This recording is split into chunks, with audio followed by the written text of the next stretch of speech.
cut timing, it's able to control spark to reduce torque just enough to unload and transfer weight to that front wheel to get the car to turn in.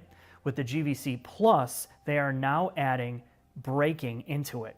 And it's just subtle enough braking to get the car to turn in. And it's not like stability control. It's faster than stability control. And that's one of the first things I asked. Why do you need GVC when you could probably do it with the stability control system? And the whole point of GVC is what it activates based on your steering angle and yaw rate. So as you're turning in a corner, it's going to know that it needs to either apply a brake or do torque reduction. And those two things will allow the car to almost rotate through a turn without stability control interfering and without you doing like an e-brake maneuver. So when you go through the snow with it on, the car just wants to turn in naturally. It wants to rotate around. And once it reaches a threshold of rotation, the stability control will come on as a second layer. And they work hand in hand to help the car feel more neutral, more natural, while still being in complete control. Now, in my older Hondas or my older Civics, in the winter, I would just hit the gas, I would lift off the throttle, the car would start to rotate. If it didn't rotate enough, I would pull the parking brake to help the rear end start to turn around, and then I would have to correct it. So what this software is doing is it's emulating all these driver skills in the background while keeping you safe. It knows the limits before they happen because of all the sensors. And that's really the best part about GVC, because when you turn it off on the car, and you don't have it, you notice right away, you feel understeer happening.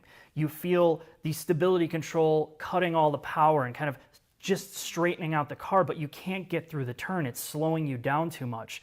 So with the GVC as the first level, getting you through the turn, and then stability control coming on later if it needs to, if it gets out of sorts, and then the ability of the all-wheel drive system to kind of hold off and then transfer power to the back as it needs to as you unwind the wheel and get through the turn.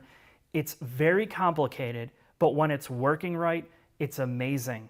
And really, when you look at the white papers, and I looked at the engineering notes on this, I couldn't believe how much work went into this to just basically supplement driver skill.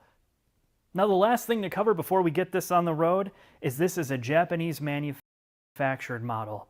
You have a carryover engine and transmission from the previous generation Mazda 3, and if you've driven that car, it feels